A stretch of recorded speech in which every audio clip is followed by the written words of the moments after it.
Bude yang selalu menghina ibu dan keluargaku miskin, bahkan calon suamiku pun dihina miskin. Tiba-tiba terkejut dan ketar-ketir saat melihat.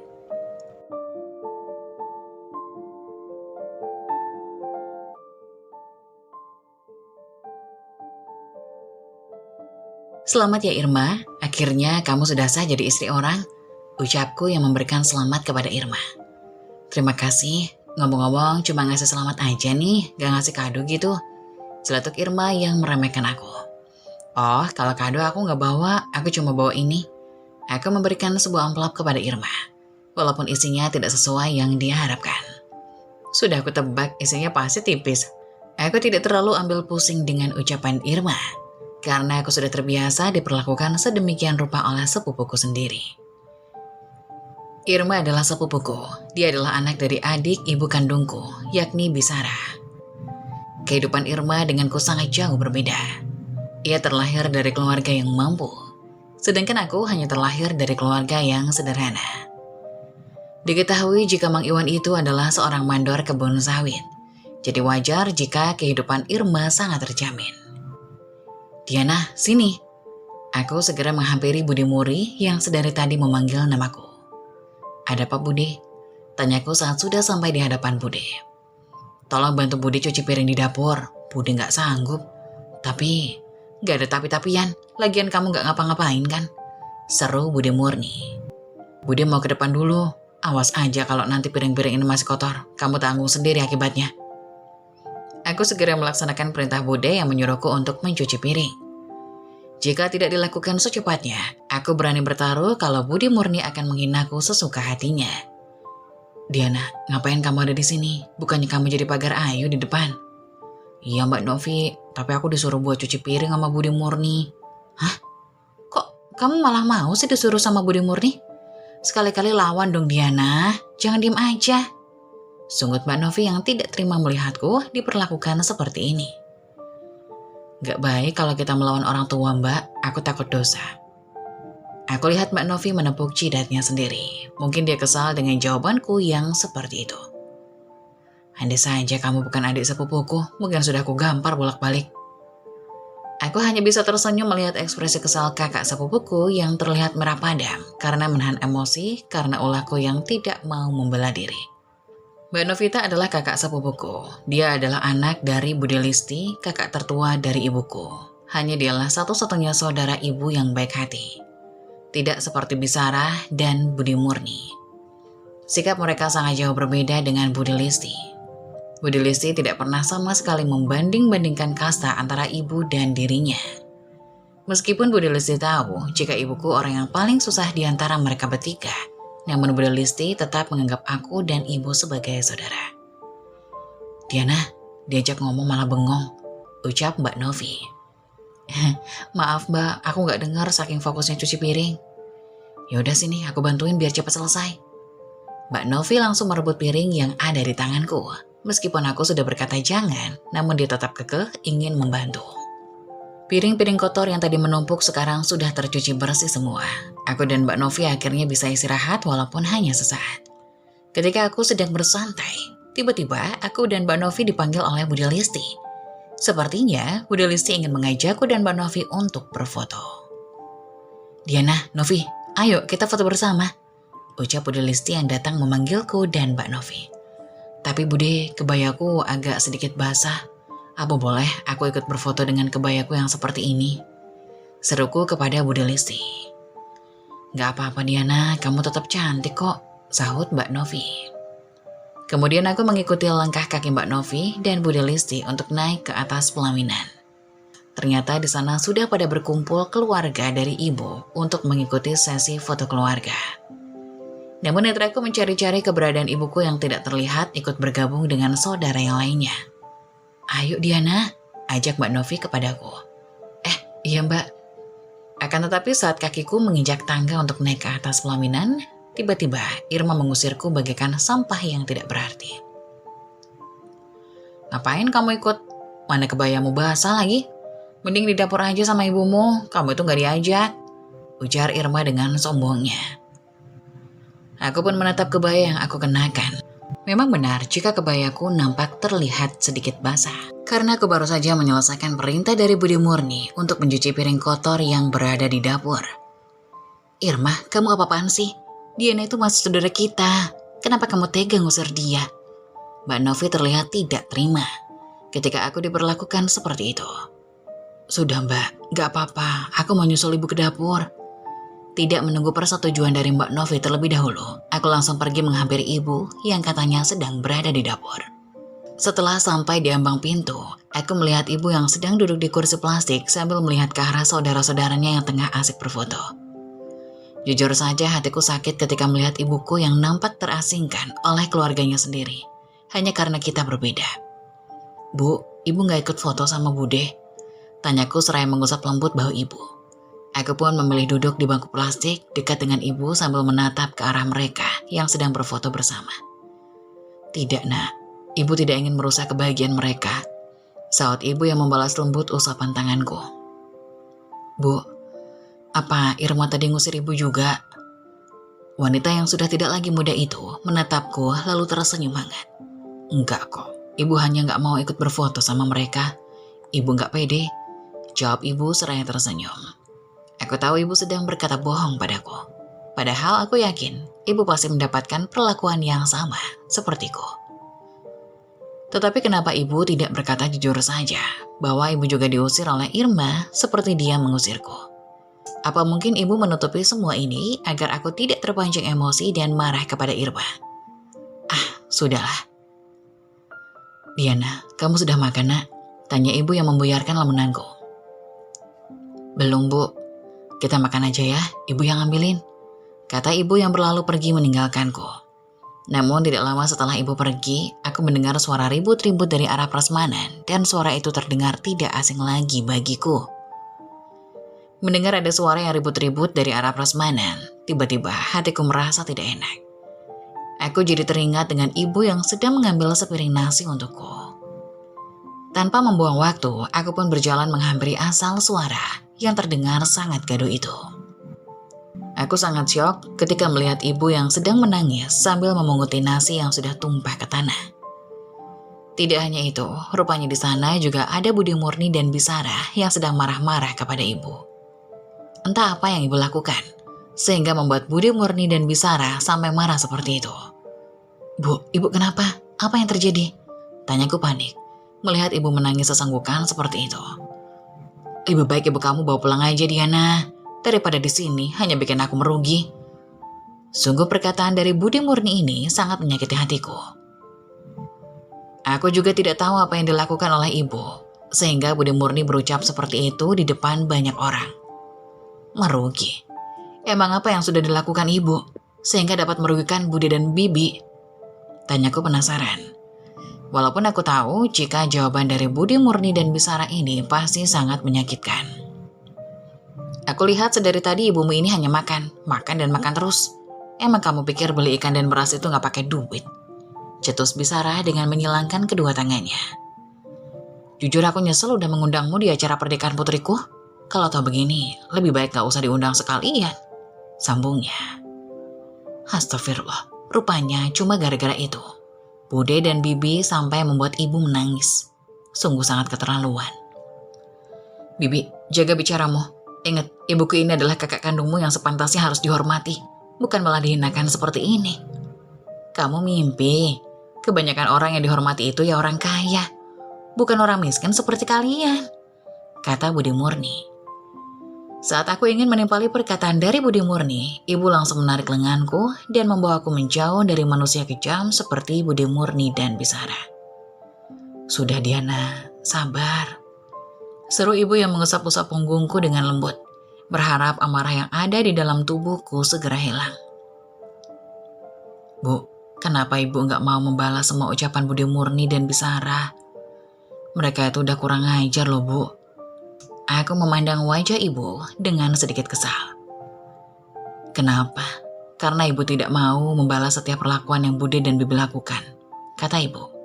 Biar Allah saja yang membalas semua perilaku mereka. Tidak usah nak, biar Allah saja yang balas. Oh ya, gimana pekerjaan kamu? Tanya ibu yang mulai mengalihkan topik pembicaraan. Alhamdulillah bu, lancar. Sedang asik berbincang-bincang dengan ibu, tiba-tiba Budi Listi datang sambil membawa sepiring nasi di tangannya. "Diana, Yanti, ini nasi buat kalian, ayo dimakan," kata Budi Listi yang menyuruhku dan ibu untuk segera makan. Teringat jika aku dan ibu sejak tadi belum juga mengisi perut dengan nasi maupun kue. "Maaf Bude, Diana sama ibu udah kenyang, jadi Bude gak usah repot-repot buat bawain nasi untuk kita," sahutku yang tersenyum menatap wajah Budi Listi yang terlihat teduh itu. Budi Listi pun menarik napas berat.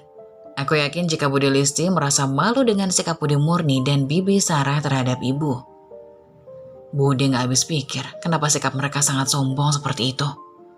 Padahal kita adalah saudara, ungkap Budi Listi. Aku melihat dari sudut matanya nampak mengeluarkan air mata. "Udah Mbak, lupain aja. Mungkin mereka malu karena punya saudara miskin sepertiku. Padahal sebelum mereka kaya, akulah yang mati-matian mencari uang buat kebutuhan sehari-hari," tutur ibu dengan pandangan kosong lurus ke depan. Ibu pernah bercerita, setelah nenek meninggal, ibu dan Budi Listi yang menjadi tulang punggung keluarga. Ibu dan Budi Listi rela berjualan kue basah di pasar. Sedangkan Budi Murni dan Bisara, mereka hanya menunggu hasil dari jerih payah ibu dan Budi Listi. Pernah suatu ketika, saat Bisara ikut untuk berjualan dengan ibu, namun Bisara malah membuat semua pelanggan ibu kapok untuk membeli dagangannya. Karena Bisara terlalu jutek dan terbilang angkuh, dia tidak mau melayani pelanggan ibu dengan baik. "Makanya kamu Diana, kerja itu yang benar. Jadikan omongan Budi Murni dan Bisara sebagai cambuk untuk menempuh kesuksesan kamu. Amin. Doain aku Bude, Bu, biar aku bisa sukses dan membungkam mulut Budi Murni dan Bisara," tuturku yang penuh semangat. Melihat aku yang bertekad seperti itu, Budi Listi dan juga ibu tersenyum bahagia. Malam pun tiba, pesta pernikahan Irma telah selesai dilaksanakan. Aku lihat para tamu undangan pun sudah tidak ada lagi yang datang. Biasanya jika sudah tidak ada tamu lagi, para ibu-ibu yang bertugas memasak sudah pada pulang, dan hanya tinggal ibu-ibu yang bertugas sebagai tukang cuci piring yang belum pulang. Aku dan ibu sudah merasa sangat lelah dan ingin beristirahat. Namun saat aku dan ibu ingin berpamitan untuk pulang, Bisara menahan agar aku dan ibu menginap di rumahnya. "Diana sama Mbak Yanti nginep aja di rumahku. Lagian sudah malam, masa iya nggak mau melihat kita buka amplop?" cetus Bisara yang berjalan sambil menenteng buku serta pulpen. "Maaf Bi, kita nggak tertarik." Aku menjawab dengan cepat dan ingin segera membawa ibu pergi dari rumah nenek lampir itu. "Oh jadi gitu? Setelah seharian numpang makan di sini, kamu mau pergi gitu aja? Dasar manusia nggak tahu terima kasih." Tanganku mengepal dengan kuat, ingin rasanya aku menonjok bibir tebalnya itu. Namun ibu mengusap lembut tanganku. Aku tahu itu adalah sebuah kode dari ibu agar aku tetap sabar dan menahan emosi. "Sabar Diana, sabar," batinku. Diana dan keluarganya kerap kali mendapatkan penghinaan dari saudaranya sendiri, yaitu Budi Murni dan Bisara. "Maafkan Diana Sar, mungkin dia kecapean jadi ingin cepat pulang," ucap ibu. Ibu pun menuntunku kembali untuk masuk dan duduk di sofa milik Bisara. "Ya udah, kamu pegang buku ini dan pulpennya," seru Bisara menyodorkan sebuah buku dan pulpen. "Buku dan pulpennya untuk apa Bi?" tanyaku. "Buat dimakan, ya buat nulis lah," sahut Bisara dengan ketus. "Loh, apa-apaan ini? Katanya tadi kita cuma disuruh menyaksikan Bisara buat buka amplop. Tapi kok malah nyuruh aku untuk mencatat siapa saja yang datang dan memberi amplop." "Kenapa harus aku? Irma kemana?" "Kamu itu gendeng atau apa sih Diana? Ya Irma itu lagi mau malam pertama sama suaminya lah," kata Bisara yang terlihat kesal kepadaku. "Malam pertama? Bukannya Irma sudah?" Aku tidak melanjutkan ucapanku, karena aku mendapatkan cubitan kecil dari ibu. "Sudah apa? Maksudku bukannya Irma mau malam pertama di Bali?" tanyaku yang membelokkan pertanyaan ke arah lain. "Ya tentulah, emangnya kamu. Kalau nikah nanti pasti tidak akan kemana-mana," timpal Irma yang baru saja keluar dari dalam kamarnya. Aku diam tidak menimpali perkataan Irma, karena kalau aku harus meladeni dia, aku yakin tidak akan pernah selesai. "Ya udah, ayo Bi, katanya mau buka amplop. Keburu malam ini, aku ngantuk." "Ya elah, gak sabaran banget sih," kata Bisara yang mengambil satu amplop pertama untuk segera dibuka. Sebelum amplop dibuka, Bisara terlebih dahulu meraba-raba amplop yang terlihat sedikit tebal itu. Sepersekian menit bibir tebalnya itu menyunggingkan senyum yang lebar. Aku yang sejak tadi menunggu merasa pegal sekaligus kesal. Kenapa? Karena amplop yang diduga isinya banyak itu belum juga dibuka oleh Bisara. Dia hanya senyum-senyum sambil memandang amplop yang isinya belum tentu besar nominalnya. Bisara, jadi gak sih dari tadi bukannya dibuka malah diliatin aja? Gumamku kesal. Apa sih, ganggu orang lagi senang aja. Mbak Yanti ajarin anakmu supaya bersikap sopan dong sama yang lebih tua, kata Bisara yang menatap ibu dengan ekspresi kesal. Ibu pun menatap wajahku. Aku yakin ibu pasti bakal menegurku. Diana, jangan begitu nak, seru ibu. Bisara pun langsung merobek amplop tersebut. Dia syok ketika melihat penampakan uang yang berada di dalam amplop tersebut.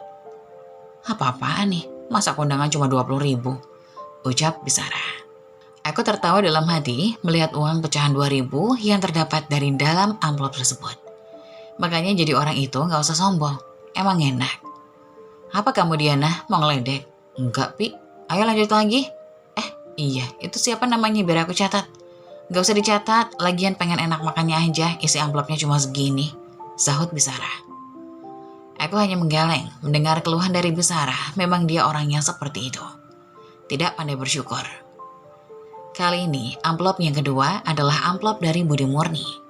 Kulihat Bisara menarik nafasnya karena melihat amplop pemberian dari Budi Murni sedikit tipis. Mungkin dia berpikir jika isinya akan sama dengan amplop yang pertama. Mana isinya? Ini amplop kosong, ucap Bisara kesal. Terlihat jika dadanya naik turun.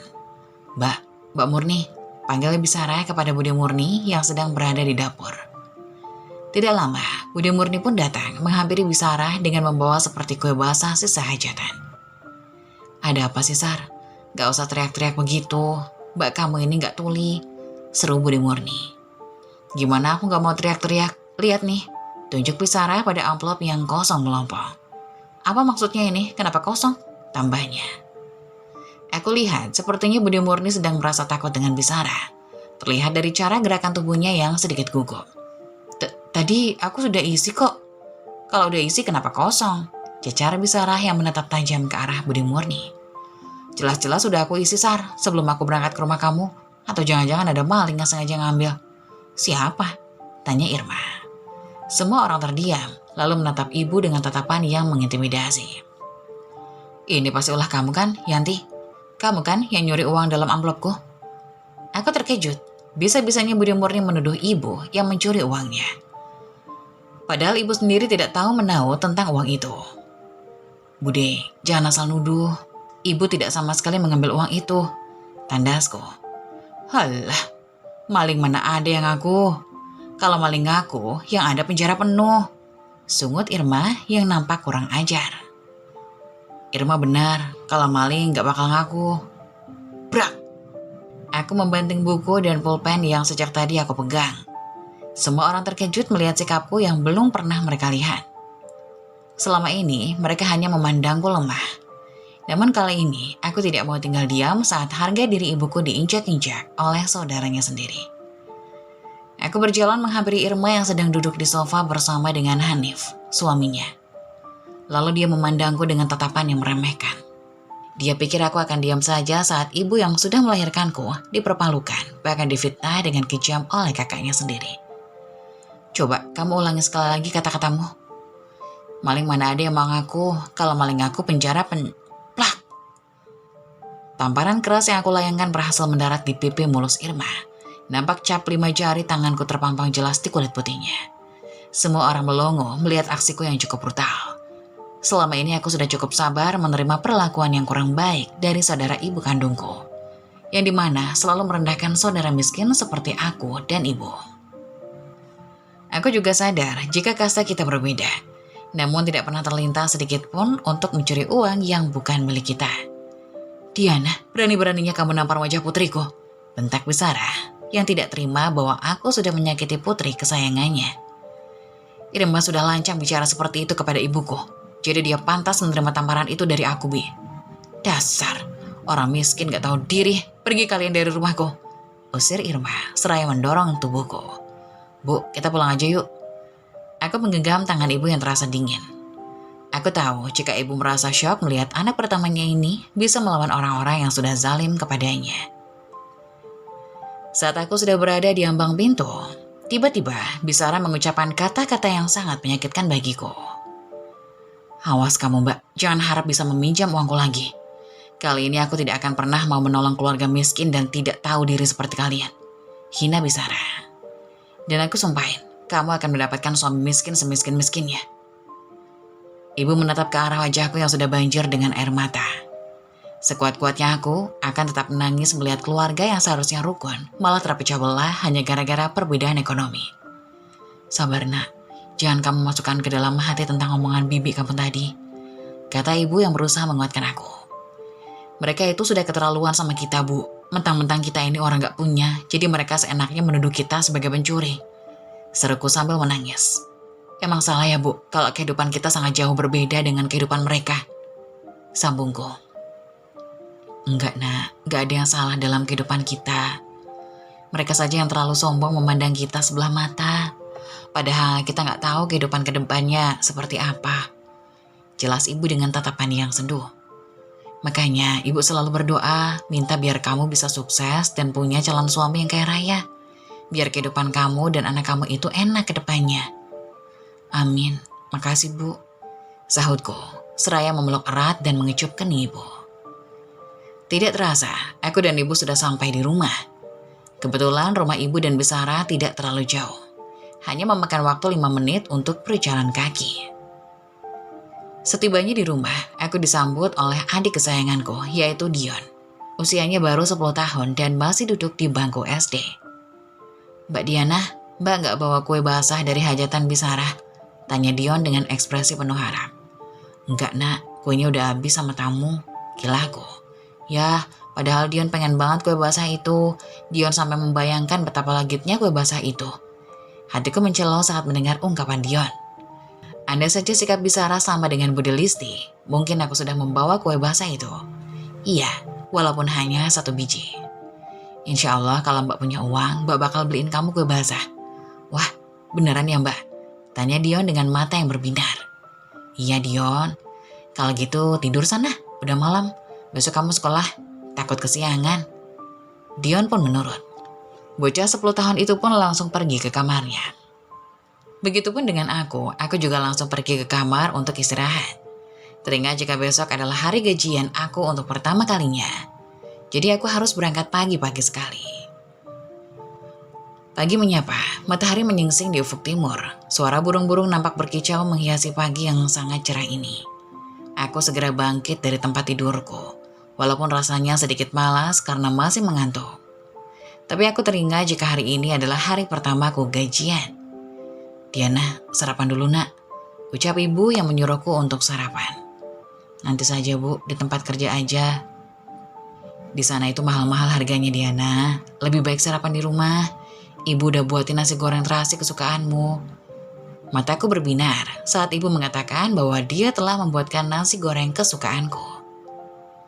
Aku memang suka dengan nasi goreng terasi yang dimasak oleh ibu. Bukan hanya rasanya saja yang nikmat dan gurih, namun ibu telah memasaknya dengan penuh cinta dan kasih sayang. Aku segera ikut duduk di lantai yang beralaskan tikar. Di sana rupanya sudah ada bapak dan juga Dion yang telah menikmati nasi goreng buatan ibu. Yang banyak Diana makannya, biar badan kamu besar, celetuk bapak sambil tersenyum. Emang badan Diana ini kurus ya pak? Perasaan gak kurus-kurus banget ah, sahutku sambil menatap ke arah lengan kanan kiriku. Mbak, bapak dipercaya, bapak itu cuma bercanda. Ih, bapak mah, ujarku seraya mengerujutkan bibir. Sudah, ayo makan, nanti kamu kesiangan nak, kata ibu. Saat kami sedang menikmati sarapan, tiba-tiba ada seseorang yang menggedor-gedor daun pintu rumahku. Yanti, keluar kamu Yanti. Aku dan keluargaku yang sedang sarapan pun seketika terkejut mendengar suara teriakan dari seseorang yang berada di luar rumah. Aku yang baru saja selesai menyantap sarapan langsung berdiri dan membuka pintu. Ingin tahu siapa yang ingin mengacaukan ketenangan orang lain. Biar aku saja bu yang buka pintu, ujarku pada ibu yang terlihat hendak berdiri dan membukakan pintu. Tetapi aku tahan, aku hanya takut jika akan terjadi sesuatu pada ibuku. Setelah pintu terbuka, rupanya yang datang itu adalah Bu Lastri, pelanggan setia ibu di pasar. Namun aku heran dengan sikap Bu Lastri yang terlihat sangat marah ketika memanggil nama ibu. Entah apa yang membuat Bu Lastri terlihat marah seperti itu, padahal dia itu dikenal sebagai orang yang jarang membuat huru-hara. "Mana si Yanti? Suruh dia ke sini," kata Bu Lastri yang marah. Setelah melihat akulah yang membuka pintu, bukan ibu. "Maaf Bu, ada masalah apa? Kok datang-datang ibu marah-marah?" tanyaku dengan sopan. "Gak usah sok baik. Mana cepat panggil ibumu, aku pengen bicara sama dia," titah Bu Lastri. "Maaf, ada apa Bu?" tanya ibu yang tiba-tiba datang tanpa aku panggil terlebih dahulu. Seketika Bu Lastri mendorong tubuhku setelah melihat kemunculan ibu. Tubuhku yang belum siap menerima dorongan dari Bu Lastri seketika terhuyung ke samping. "Heh Yanti, maksud kamu apa membicarakan saya di belakang?" sungut Bu Lastri yang terlihat marah. Kulihat ekspresi wajah ibu sedikit bingung dengan apa yang dikatakan oleh Bu Lastri. "Maksud ibu apa? Maaf saya nggak mengerti Bu." "Nggak usah pura-pura nggak tahu Bu. Aku tahu dari si Murni. Kamu itu sering membicarakan dan mengatakan kalau aku ini orang yang pelit," tutur Bu Lastri. Oh, rupanya Bu Lastri sudah kemakan omongan Budi Murni. Pantas saja Bu Lastri sampai marah-marah dan menuduh ibu seperti itu. Awas saja kamu Bude. "Maaf Bu Lastri, saya tidak pernah membicarakan ibu kepada siapapun. Bu Lastri kan tahu sendiri kalau saya itu sibuk di pasar. Tidak ada waktu untuk membicarakan keburukan orang lain," selora ibu dengan tenang. "Iya Bu, Bu Lastri jangan percaya sama omongan Budi Murni. Budi Murni itu suka ngelantur," sahutku yang ikut nimbrung dengan obrolan antara ibu dan Lastri. "Bagaimana saya nggak mau percaya kalau Budi kamu itu sampai bersumpah menyebut nama Allah. Kalau ibu kamu itu membicarakan saya yang bukan-bukan. Ya Allah, bisa-bisanya Budi Murni menfitnah ibu sambil bersumpah menyebut nama Allah. Apa dia nggak takut kena azab? Ya sudah, sekarang itu permasalahannya sudah selesai ya Bu. Kalau ibu saya itu tidak membicarakan tentang kejelekan Bu Lastri," jelasku. Terlihat ada rasa bersalah dari wajah Bu Lastri karena sudah membuat huru-hara sepagi ini. Lagian, aku ingin tahu bagaimana cara Budi Murni menghasut Bu Lastri. Sampai-sampai pelanggan ibu ini sangat marah dan rela melabrak ibu sepagi ini. Sungguh aku tidak habis pikir, kenapa ibuku ini bisa mempunyai kakak kandung seperti Budi Murni yang jelas sikap dan perilakunya sangat berbeda. "Maafkan saya Yanti." "Diana, saya cuma kebawa suasana aja," ujar Bu Lastri yang menggenggam tangan ibu. "Dan sebagai tanda permintaan maaf saya akan memborong semua jualan sayur ibu," tambahnya. Aku dan ibu saling pandang, tidak menyangka di balik peristiwa ini ternyata terselip rezeki yang tidak terduga. Aku yakin kalau Budi Murni mendengar ini dia pasti akan syok. "Terima kasih Budi, berkat Budi jualan ibu diborong sama Bu Lastri," batinku yang tidak henti-hentinya mengucap rasa syukur. "Ya, yang benar Bu, jualan sayur saya itu nggak sedikit loh Bu. Ibu yakin mau memborong semuanya?" tanya ibu untuk memastikan jika ucapan Bu Lastri ini sungguhan. "Benar Yanti, kebetulan kerabat saya yang di luar kota bakal datang ke sini. Jadi sekalian aja." "Masya Allah, terima kasih Bu Lastri. Saya benar-benar ketiban rezeki nih." Sungguh, aku sangat bahagia melihat ibu tersenyum seperti itu. Rasanya sudah lama sekali aku tidak pernah melihat ibu tersenyum bahagia. Biasanya, aku hanya melihat ibu yang selalu duduk termendung, entah apa yang ia pikirkan. Ibu selalu menyembunyikan sesuatu dan tidak mau bercerita tentang apa yang ia rasakan. "Kalau gitu, saya pamit ya Bu. Belanjaannya biar anak saya yang ambil." "Iya Bu Lastri, sekali lagi terima kasih banyak." Bu Lastri hanya mengangguk sambil tersenyum. Setelah itu ia pergi, meninggalkan kami yang sedang merasa bahagia.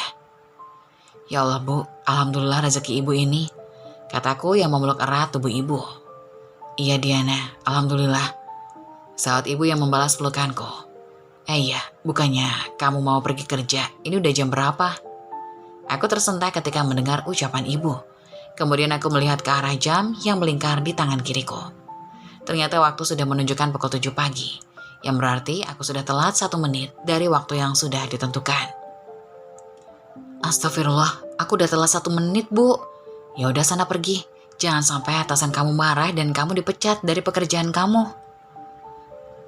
Ya sudah, kalau begitu aku pamit. Assalamualaikum. Tidak menunggu waktu lama, aku pun segera pergi meninggalkan sepeda motor bututku. Kupacu kendaraan roda 2 itu dengan kecepatan tinggi, karena aku tidak mau sampai dipecat dari pekerjaanku. Ya Allah, mudah-mudahan aku tidak dipecat karena telat. Saat aku sedang lengah, tiba-tiba ada seseorang pria yang tidak aku ketahui dari mana datangnya, melintas di depan kendaraan yang aku tumpangi. Maka, hal yang sejak tadi aku hindari kini terjadi juga. Brak! Aduh, tolong! Tabrakan pun tak bisa kuhindari. Aku mencoba berdiri dengan sekuat tenagaku, karena kaki kananku yang tertindih badan motorku. Aku mencari-cari keberadaan pria yang tadi aku tabrak. Rupanya pria itu tergeletak tidak sadarkan diri dari bahu jalan. Untungnya, pria yang aku tabrak itu kepalanya tidak terhantam trotoar.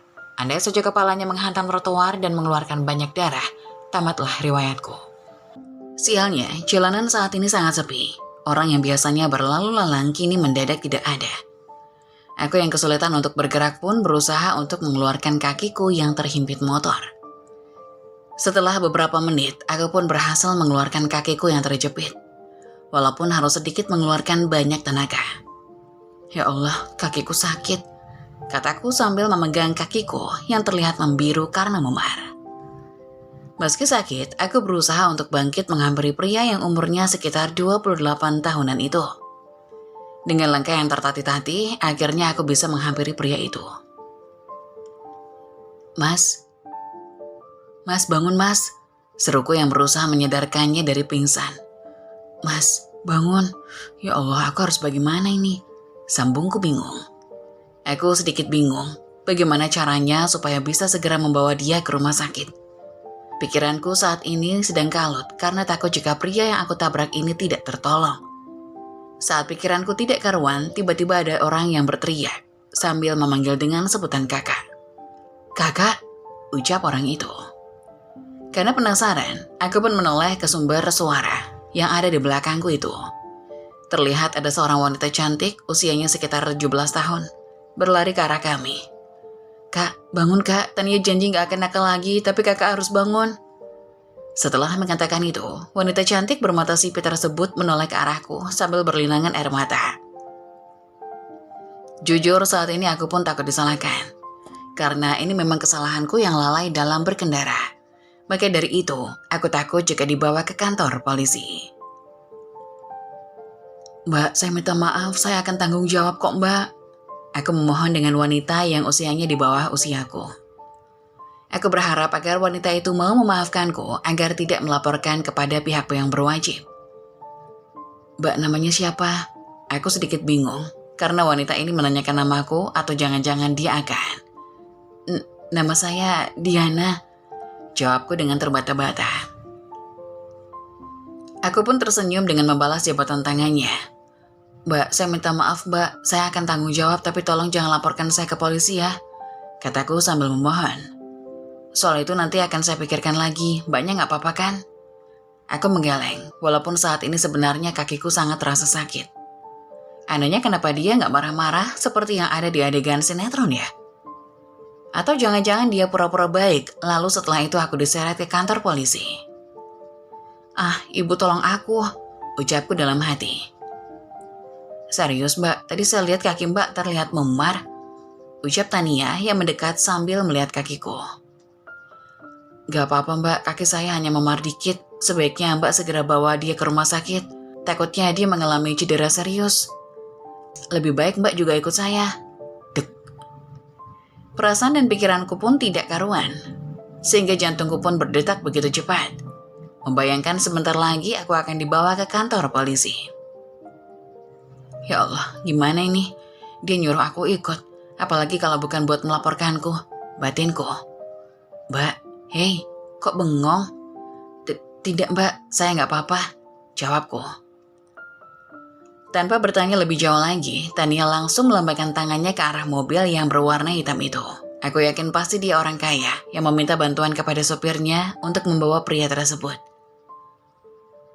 Tidak lama setelah Tania melambaikan tangannya, tiba-tiba datanglah seorang pria yang seumuran dengan bapakku menghampiri kami. Ada apa non? Tanya pria itu yang diduga sopir dari Tania. "Pak, tolong bantu saya bawa Kak Rian ke rumah sakit.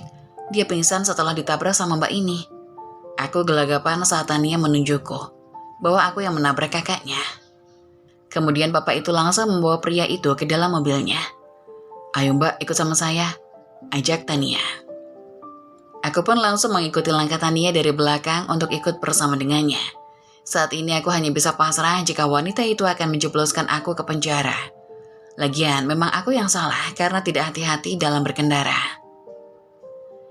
Kini aku dan Tania sudah berada di rumah sakit besar yang ada di Surabaya. Pria itu langsung dibawa ke ruang UGD untuk segera mendapatkan perawatan. "Ayo mbak, masuk." "Nggak usah mbak, saya nggak apa-apa kok," jawabku yang menolak ajakan Tania yang menyuruhku untuk diperiksa juga. "Ya udah, kamu tunggu di sini dulu ya, aku mau urus administrasinya dulu." Tania pun langsung meninggalkanku yang duduk seorang diri. Saat aku sedang duduk, tiba-tiba aku melihat Irma dengan suaminya datang ke rumah sakit ini juga. Loh, itu kan Irma, mau ngapain dia? Apa dia lagi sakit? Tapi kok kelihatannya segar-segar aja. Tapi tunggu dulu, pria itu siapa? Setauku bukan suaminya. Karena penasaran, aku pun mencoba mengikuti Irma, namun Tania lebih dulu memanggilku. "Mbak, mau kemana?" Saya mau ke toilet sebentar." "Oh ya udah, silakan mbak." Akan tetapi saat melihat kembali, Irma dan pria tak dikenal itu sudah tidak ada. "Sial, aku kehilangan jejak," kataku kesal. Aku kembali menghampiri Tania. "Mbak, saya minta maaf karena sudah menabrak pria itu." "Gak apa-apa mbak, malah saya yang berterima kasih sama mbak." Aku terkejut bukan main. Di mana-mana orang tertabrak itu pasti akan marah, bahkan sampai ngamuk. Tapi mbak ini kenapa malah bilang terima kasih? Wah, pasti ada yang gak beres nih. "Maksudnya apa mbak? Saya nggak ngerti." Tania terlihat membetulkan posisi duduknya sambil tersenyum. "Jadi gini mbak, kakak saya itu frustasi habis diputusin sama ceweknya. Dia berusaha menabrakkan dirinya ke mobil yang lagi melaju kencang. Untung ada mbak yang lewat, jadi kakak saya nggak jadi menabrakkan dirinya ke mobil," jelas Tania. "Jadi mbak nggak bakal ngelaporin saya ke polisi kan?" tanyaku. Tania menggeleng. "Enggak mbak, kakak saya cuma pingsan aja kok, gak ada luka serius." Aku menarik nafas lega. Akhirnya bayang-bayang menyeramkan itu tidaklah benar. Alhamdulillah. "Memangnya mbak gak mau diperiksa dulu, takut ada luka serius mbak?" kata Tania. "Enggak mbak, saya gak apa-apa. Kalau begitu saya pamit ya mbak, permisi," kataku yang melangkah pergi meninggalkan rumah sakit. Setelah keluar dari rumah sakit, aku teringat dengan motor butut kesayanganku. Aku sempat ketar-ketir meninggalkannya di jalan. Aku hanya takut motor pemberian bapakku itu diambil sama orang lain. "Astagfirullah, motorku. Bapak pasti marah kalau motor itu hilang," kataku panik. Bagaimana tidak, hanya motor itu satu-satunya barang berharga bagi keluargaku. Walaupun butut, tapi motor itu sangat berjasa dalam kehidupanku dan keluargaku. Saat aku akan melangkah untuk menjemput motor itu di tempat kejadian tadi, lalu tiba-tiba Tania memanggil namaku. "Mbak Diana, ada apa?" sambil aku menoleh ke arah Tania. "Motor mbak ada di parkiran rumah sakit. Tadi orang suruhan saya yang membawa ke sini." "Alhamdulillah ya Allah. Terima kasih mbak." Aku pun langsung berjalan menuju tempat parkir untuk mengambil motor kesayanganku. Terlihat motor bututku parkir di barisan motor-motor yang mahal. Aku pun langsung segera menghampirinya dan melaju menuju tujuanku pergi ke tempat kerja. Tidak lama kemudian, aku langsung sampai di tempat kerjaku. Aku bekerja di sebuah restoran yang bernuansa Turki, yang dimana restoran itu cukup terkenal dengan hidangan masakan khas Timur Tengah. Di restoran ini aku bekerja sebagai pelayan. Walaupun gajiku nggak seberapa, tapi aku masih bisa mencukupi keluargaku. Saat aku masuk ke dalam restoran, aku tidak melihat pegawai lainnya. Aku cukup bingung dan perasaanku campur aduk dengan pikiran-pikiranku yang kemana-mana. "Diana, kamu kemana aja? Ditungguin sama bos juga, baru nongol." Eka yang baru keluar dari ruangan bos langsung memarahiku dan segera menyuruhku untuk masuk ke dalam ruangannya. "Aku takut diomelin kak." "Salah kamu, kenapa telat coba? Aku tadi kecelakaan di jalan nih kak, lihat tuh kakiku bengkak." Wanita itu langsung melirik ke arah kakiku yang membengkak dan membiru. "Ya ampun, kamu gak apa-apa?" tanya Eka yang terlihat panik. "Gak apa-apa kok, aman. Ya udah, aku masuk dulu ya." Aku pun langsung masuk ke ruangan bos. Eka adalah sahabat dekatku di tempat bekerja. Walaupun orangnya agak ketus, tapi dia baik dan selalu menolongku saat aku susah. Permisi Pak, maaf saya telat. Ucapku yang baru saja masuk ke dalam ruangan bos. Ini sudah jam berapa Diana? 1/2 jam loh kamu telatnya. Ngapain aja sih di jalan? Saya habis kena musibah Pak, saya habis nabrak orang. Jawabku sambil menunduk. Alasan? Saya tidak mau dengar alasan apapun dari kamu ya. Ini uang gaji kamu yang terakhir. Aku menatap Nenar ke arah amplop yang berwarna coklat itu. Maksud Bapak saya dipecat? Tanyaku dengan suara bergetar. Kamu itu karyawan baru, kenapa kamu tidak bisa profesional dan disiplin? Jadi dengan sangat berat hati, saya pecat kamu. Jelasnya. Tapi Pak, ini murni kecelakaan, tolong jangan pecat saya Pak. Diana, kamu tahu kan jalan keluar dari ruangan saya? Dadaku sesak saat tahu kenyataan ini. Aku teringat ibu, bapak, dan Dion. Mereka semua sangat mengharapkan pekerjaan ini. Karena pekerjaan ini, aku bisa membantu untuk membiayai sekolah Dion. Maafkan aku Bu, aku sudah gagal untuk jadi anak pertama yang seharusnya membuat ibu dan bapak bahagia. Batinku menangis.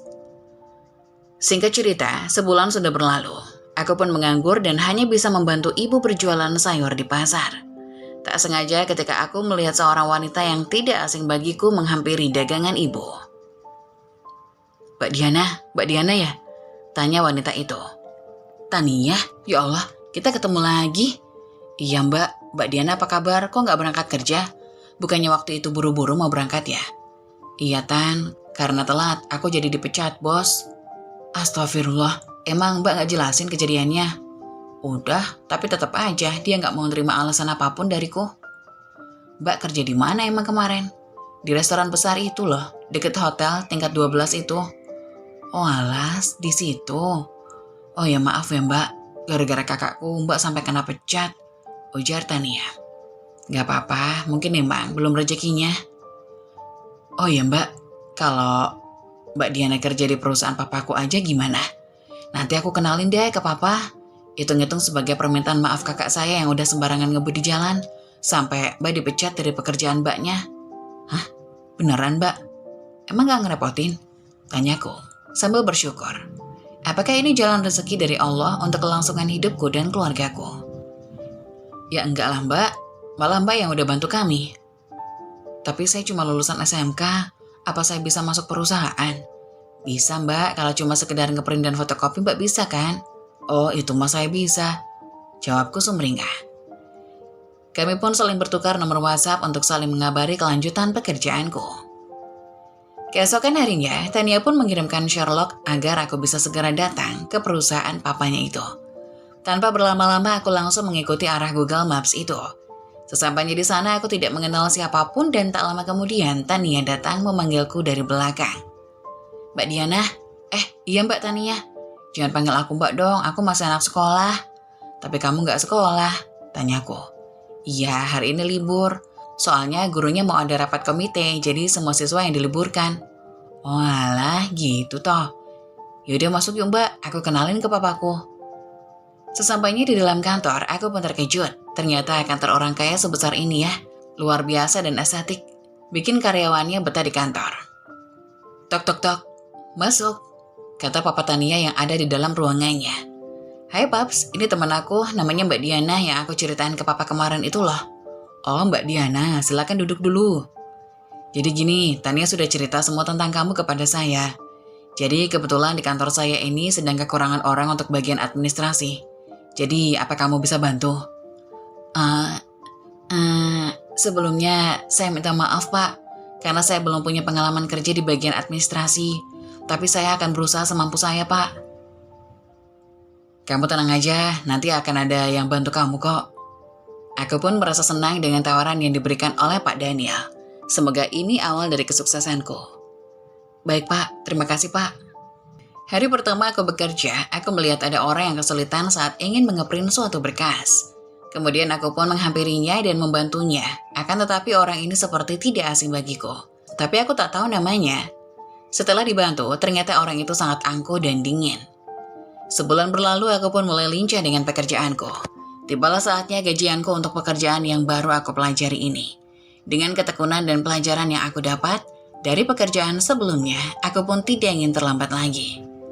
Ternyata aku datang ke kantor lebih awal dari karyawan lain. Aku pun menunggu di mejaku, kemudian ada seorang pria menghampiriku. Kamu yang namanya Diana kan? Tanya seorang pria itu. Iya benar, jawabku agak canggung. Dipanggil Pak Daniel tuh, suruh ke ruangannya. Tak lama, dengan sikapnya yang seperti es batu, ia pun langsung pergi. Tak lama di ruangan Pak Daniel, aku pun dipersilakan lagi untuk melanjutkan pekerjaanku. Ternyata Pak Daniel hanya ingin memberikan gaji pertamaku bekerja di perusahaannya. Setelah sibuk bekerja, tak kusangka jam menunjukkan sudah pukul istirahat. Tak lama Siska, teman terdekatku di kantor, menghampiriku untuk makan siang bersama. Sesampainya di kantin, aku tak sengaja melihat pria kulkas sedang duduk sendiri di pojok kantin. Aku pun bertanya kepada Siska. Sis, kamu tahu nggak siapa orang yang duduk di pojokan itu? Tanyaku. Oh, itu Pak Rian, direktur di sini. Masa kamu nggak kenal sih? Dia itu anak pertamanya Pak Daniel. Masa sih? Tapi kok sikapnya beda gitu? Padahal Pak Danielnya kan baik banget. Iya, dulu juga Pak Rian baik kok. Semenjak dia putus sama pacarnya aja, sikapnya berubah 180 derajat. Berarti dia kakaknya Tania dong. Loh, kamu kenal Tania? Iya, kamu tahu nggak sih kenapa aku bisa kerja di sini? Itu karena aku tabrakan sama Pak Rian, sampai aku dipecat dari pekerjaanku sebelumnya. Nah, abis itu tiba-tiba ketemu lagi sama Tania. Kebetulan papanya lagi nyari karyawan. Jadi karena aku dipecat gara-gara telat masuk kerja, dia merasa bersalah dan dimasukin ke perusahaan ini. Oh alah, kayaknya emang rezeki kamu di sini deh Diana, ucap Siska terheran-heran. Tapi Pak Rian itu ganteng banget tau, kata Siska lagi terkagum-kagum. Idih, ganteng dari mananya? Orang kulkas 10 pintu gitu, beku banget, ucapku sambil tersenyum sinis. Kamu jangan gitu, ntar jodoh baru tahu loh, kata Siska ngeledek.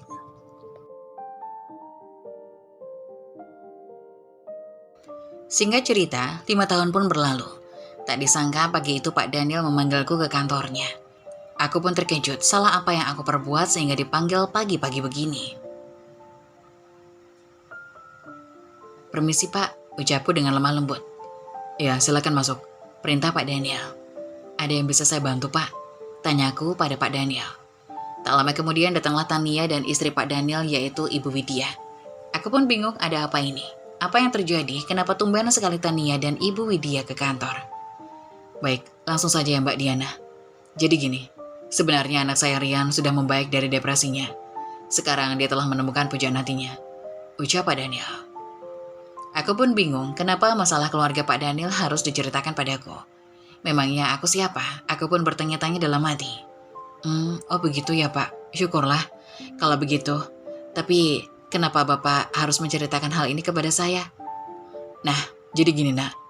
Diana, semenjak kamu ada di perusahaan ini, kinerja kamu bagus. Kamu memiliki attitude yang baik. Jadi kamu di sini ingin Nak Diana menjadi bagian dari keluarga kami. Aku terkejut bukan main sebenarnya. Apa maksud dari Pak Daniel ini? Dengan perasaan yang campur aduk, aku hanya diam berperang dengan pikiranku. Jadi gini Nak Diana, kami ingin menjodohkan kamu dengan anak kami, yaitu Rian. Selama kamu ada di sini, kamu itu sosok wanita yang ceria, periang, dan selalu membawa suasana yang baik dalam perusahaan ini. Jadi kami sebagai orang tua menginginkan kamu menjadi mantu kami. Aku begitu syok dan hanya pelengap-lengo. Di depan mereka, aku sadar aku hanyalah orang yang miskin yang tak punya apa-apa. Tapi Pak, saya bukan siapa-siapa Pak, Bu.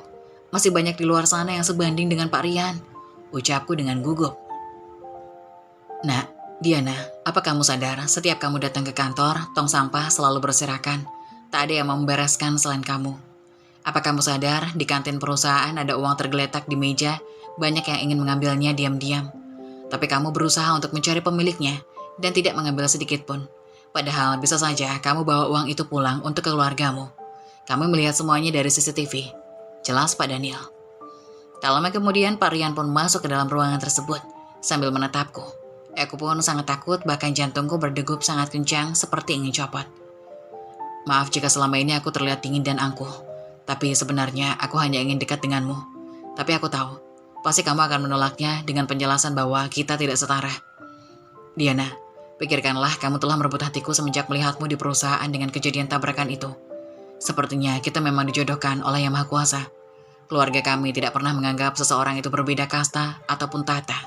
Kami menganggap semua manusia itu sama. Jadi tolong terimalah cintaku ini, kata Pak Rian sambil memberikan sebuah cincin berlian yang sampai tak sanggup aku melihatnya. Tapi Pak, Bu, saya bukan siapa-siapa. Saya nggak berhak mendapatkan ini semua. Saya... Belum selesai aku mengatakan kalimatku, langsung disambung oleh Bu Widya. Tidak, Nak. Kamu berhak bahagia. Sudah lama kami menginginkan menantu sepertimu. Attitude yang kamu miliki ini sangat langka di era sekarang. Jadi tolong terima anak kami ya, Nak. Jawab Bu Widya sambil tersenyum. Maaf, Pak. Bukannya saya nggak mau. Tapi pasti cincin itu sangat mahal dan tidak cocok untuk orang seperti saya. Diana, aku sudah bilang, keluarga kami tidak memandang tahta dan kedudukan manusia. Kami serius di sini. Ayo, Kak Diana, terima ya cintanya Kak Rian. Nanti dia kabur lagi loh, ucap Tania membuyarkan ketegangan.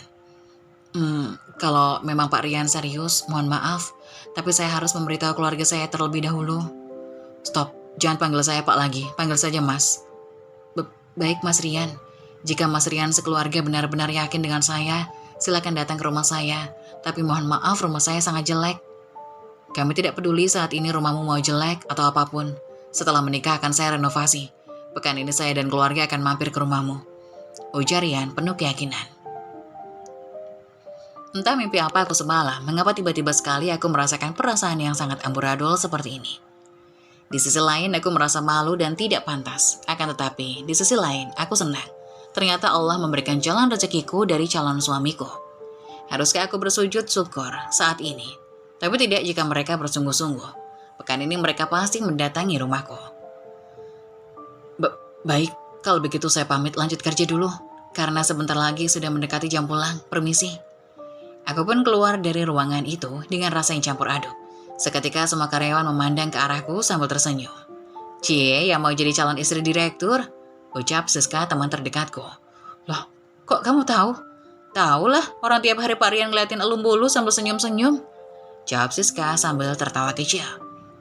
Mukaku memerah karena malu dengan semua karyawan yang ada di sana. Mereka semua mengucapkan selamat kepadaku. Aku pun mengelak dan mengalihkan pembicaraan dengan membahas jam yang sudah waktunya pulang. Saat aku bersiap-siap akan pulang, Rian pun menghampiriku. Aku antar ya, ucapnya sambil menarik tanganku. Aku pun merasa senang tapi malu. Sesampainya di rumah, orang tua aku terkejut dan bertanya-tanya. Diana, kamu pulang sama siapa? Ibuku membuka suara. Assalamualaikum Bu, kenalin saya Rian, teman kerjanya Diana. Waalaikumsalam Nak, ayo masuk. Dan percakapan tentang niat baik Rian pun orang tuaku telah mengetahuinya. Dengan senang hati. Akhir pekan pun tiba, ternyata di pembahasan Rian dan orang tuaku kemarin tak hanya sekedar lamaran, tapi akan langsung menggelar pernikahan di sebuah gedung besar dengan mewah dan meriah. Undangan pun telah disebar. Budi Murni pun seperti biasa hanya bisa menjelekan aku dan keluargaku. Begitu juga dengan Bisara. Tapi tidak dengan Budi Listi, hanya keluarga Budi Listi yang bahagia menyambut pernikahanku. Singkat cerita, pernikahanku dan Mas Rian pun dilaksanakan. Dengan sombongnya Budi Murni menjelekkan keluargaku, dengan menfitnah bahwa acara mewah ini hasil pinjaman online ataupun semacamnya. Budi Murni dan Bisara terus membicarakan keburukan keluarga kami, padahal itu tidak benar. Seketika Budi Murni dan Bisara mendekati ibuku. Yanti, dapat dari mana kamu uang sebanyak ini? Tanya Budi Murni sambil sinis. Paling juga minjem di bank. Tapi kan kalau di bank harus ada jaminan. Paling juga pinjol. Ucap Bisara sambil tertawa terbahak-bahak. Tak lama, acara akad pun akan segera dimulai. Lagi-lagi Bisara dan Budi Murni membicarakanku. Halah, paling mas kawinnya cuma dikit. Iya, paling juga cuma 20.000. Hampir saja mereka membuatku mengamuk, akan tetapi tidak mungkin aku mengamuk di acaraku sendiri. Biar nanti mereka saksikan sendiri kebenarannya. Acara akad pun dimulai saat calon suamiku mengeluarkan mas kawin yang aku pun kaget. Dan baru pertama kali aku melihat uang sebanyak itu menumpuk di depan mataku yang berjumlah 5 miliar rupiah. Sehingga membuat mata Bisara dan Budi Murni membungkam. Dan saat MC menjelaskan bahwa calon suamiku adalah direktur dan ayah mertuaku itu orang yang sangat terpandang yang memiliki perusahaan di berbagai cabang kota yang ada di Indonesia. Seketika Budi Murni dan Bisara pun hanya bisa melongo mendengarnya. Makanya jangan suka ngehina atau merendahkan orang lain, kemakan omongan sendiri kan? kata Budi Listi menjelaskan kepada Budi Murni dan Bisara. Setelah akad selesai, Budi Murni langsung berlagak sok baik kepada ibuku. Begitu juga dengan Bisara. Ketika sesi berfoto keluarga tiba, aku pun tidak ingin Budi Murni dan Bisara ikut di dalam sesi foto. Karena aku ingat betul, di mana saat itu aku merasa menjadi sampah tak berguna yang diusir dan dicaci maki seremeh itu. Aku hanya mengajak Budi Listi dan Mbak Novi sekeluarga saja, tanpa menghiraukan keluarga Budi Murni, Irma, dan juga Bisara. Akan tetapi, ibuku tidak mengajarkanku untuk balas dendam. Dan akhirnya, di sesi foto terakhir, ibuku mengajak semua saudaranya, termasuk Budi Murni dan Bisara, yang sering mencaci maki kami. Entah terbuat dari apa hati ibuku ini. Setelah menikah, ternyata suamiku sangat menyayangiku dengan hangat. Tidak sedingin yang aku tahu dulu. Aku pun hidup bahagia dan sangat diratukan oleh suamiku. Karena suamiku, aku bisa mengangkat derajat orang tuaku. Demikianlah kisah dari salah satu subscriber kita. Bagaimana menurut kalian? Silahkan komen di kolom komentar ya.